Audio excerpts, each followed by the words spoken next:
My name is John Crowden. I'm 45 years old, born and raised in the rolling green hills of England, where the skies are often grey and the air carries the faint bite of damp stone. For most of my life, I was a scientist, a skeptical one at that. I built my career on cold, hard facts, spending long hours in sterile labs, peering through microscopes and scribbling equations on whiteboards. I lived for logic, for evidence, for what I could touch and measure. Anything beyond that? Spiritual claims, tales of the divine, whispers of an afterlife. I dismissed them all as nonsense, the kind of stories desperate people cling to when they can't face reality. Ghosts were delusions. God was a myth. Heaven and hell? Just fairy tales to keep us in line. I'd spent years debunking those ideas, writing papers that shredded every so-called miracle with the precision of a surgeon's scalpel. If you'd told me a few years ago that I'd be here today, sharing a story about the day I died and came back with a message that turned my world upside down, I'd have laughed in your face, poured myself another whiskey and gone back to my books. But that was before everything changed. Life back then was orderly, predictable, almost mechanical. I lived alone in a small flat near the university, surrounded by stacks of journals and the hum of my coffee machine. My days were a rhythm of lectures, experiments, and late nights hunched over data. I wasn't cruel or unkind, just distant. My family, my sister and her kids, lived an hour away, but I rarely visited. My colleagues respected my mind, but no one really knew me. I didn't let them.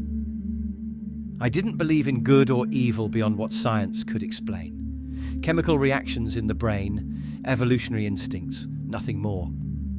I was content in my fortress of reason, sipping my whiskey, reading my books, and keeping the world at arm's length. That all shattered on a rainy Tuesday afternoon 3 years ago, when fate, or something greater, decided I'd had enough of hiding.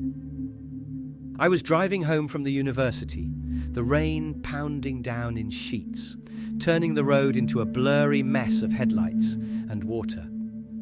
I remember the wipers slashing back and forth, the radio crackling with static, the chill of the heater barely keeping the fog off the windshield. I was tired, bone tired, after a long day arguing with a grad student about statistical errors. The last thing I saw was a pair of blinding lights swerving toward me, too fast to react. There was a scream of metal, a jolt that snapped my head back, and then silence. They told me later it was a lorry, out of control on the wet road, slamming into my little car with enough force to crumple it like paper. Paramedics found me pinned in the wreckage, blood pooling under me, my chest barely moving. They fought to keep me alive, rushing me to the hospital where I slipped into a coma that lasted 3 days. The doctors called it a miracle I survived, but what happened in those 3 days wasn't a miracle you can measure with machines. It was something else, something that broke me open and rebuilt me from the inside out. When I slipped away, there was no pain, no struggle, just a sudden lightness, like a weight I'd carried my whole life had been lifted. I found myself standing in a place that defied everything I knew. It was a shadowy expanse, vast and endless, stretching out in every direction. The air was thick, heavy, with a silence that pressed against my ears like a physical force. There was no sky above me, no solid ground beneath my feet, just a grey, formless void that seemed to swallow light itself. In the distance I could see shapes, faint outlines of people drifting like ghosts. They didn't move towards me or away. They just floated, aimless, caught in some invisible tide. I wasn't scared, not yet. My scientist's mind kicked in, analysing, probing. Where was I? What was this? Was this a hallucination? A trick of my dying brain? But it felt too real, too vivid. The air carried a faint smell, like damp earth after a storm, mixed with something stale and old, like a room left shut for years. I took a step, or thought I did, and the shadows rippled as if my presence stirred something. Then I heard it. A low, mournful sound, a sigh that seemed to rise from everywhere and nowhere. It wasn't loud, but it cut through me, sharp and deep, lodging in my chest like a splinter. I looked closer at those drifting shapes and felt a wave of something. Sorrow, maybe, or pity. They weren't just lost, they were trapped. I could sense their loneliness, their regret, radiating toward me like echoes of a life they couldn't reclaim. It hit me then, with a force that made my knees buckle. This wasn't a dream. This was death. This was where souls went when they had nowhere else to go. I don't know how long I lingered there, watching those figures drift in their silent torment. Time didn't flow the way it does here. It bent and twisted, stretching into eternity while collapsing into a single moment. I tried to call out to them, to ask who they were, but my voice didn't carry. It was swallowed by the void. I felt a pang of something unfamiliar. Fear, yes, but also guilt. I'd spent my life denying this, mocking it, and now here I was, standing in the middle of it. My rational mind scrambled for an explanation.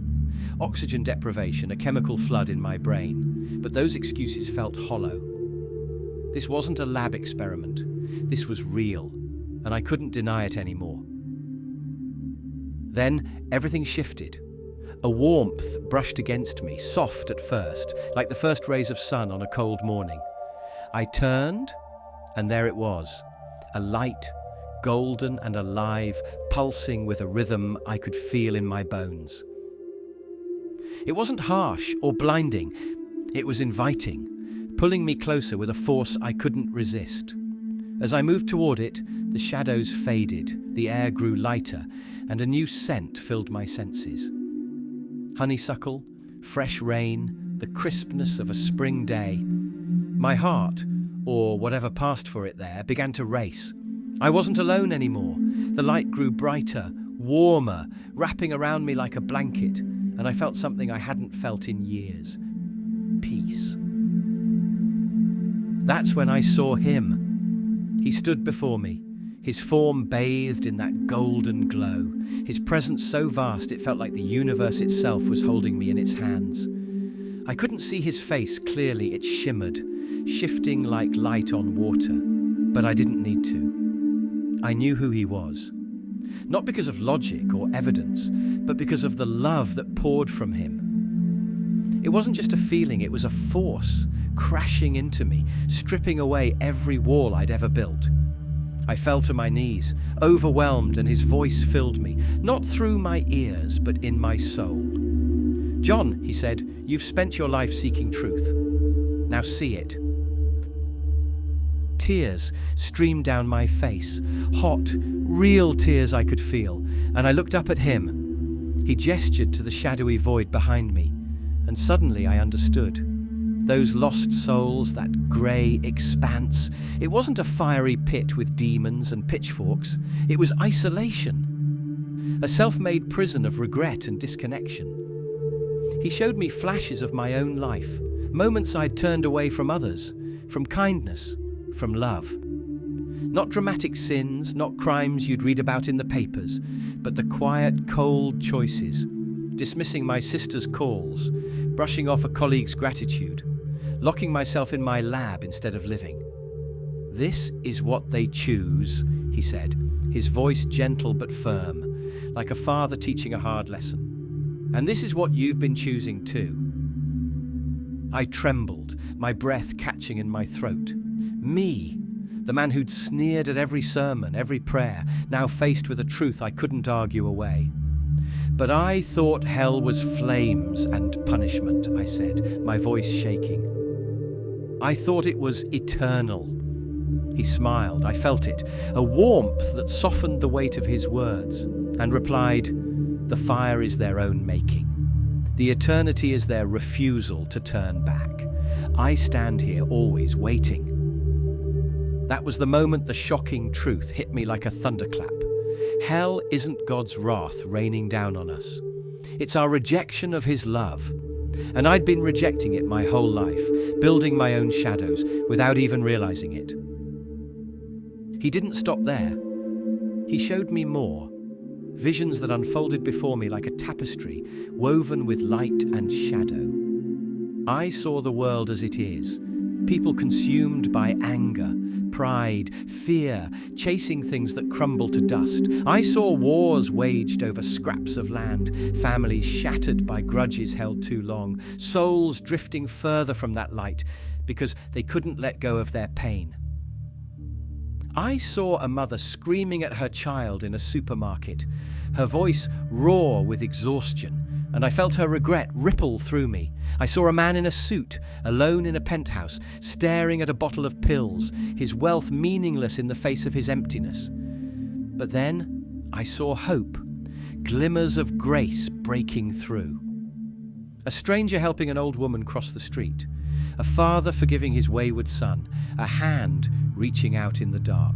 This is the truth, he told me. Love is the key. It always has been. I stood there, my mind reeling, my heart pounding.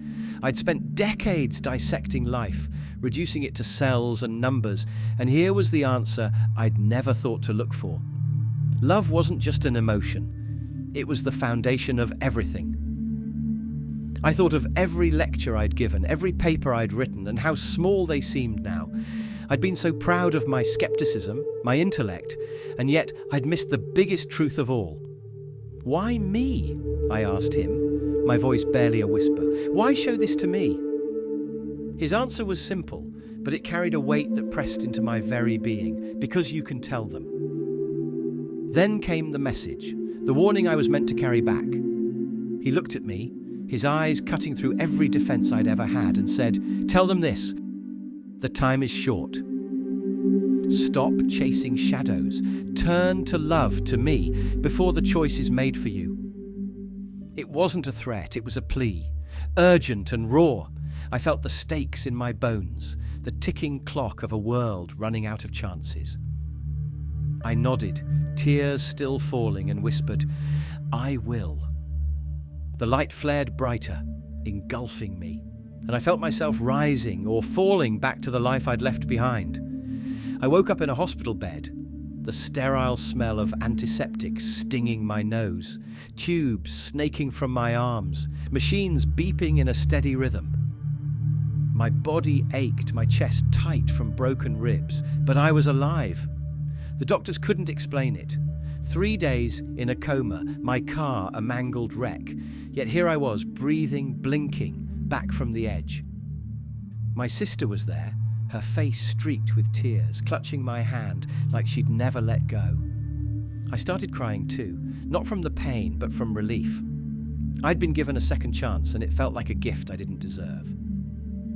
That was 3 years ago, and I'm not the same man anymore. The old John Crowden, the skeptic, the scientist who lived behind walls of logic, is gone. I left the lab, the research, the endless debates. Now I write, I speak, I connect. I tell people about compassion, about forgiveness, about the love that's waiting if we just reach for it. The Bible, God how I used to mock it, has become a roadmap I never knew I needed. John 3:16 says, "For God so loved the world that he gave his only son." I felt that love, a force so real it rewrote me. And Matthew 7:13-14, about the narrow gate, how few find it. I see it now.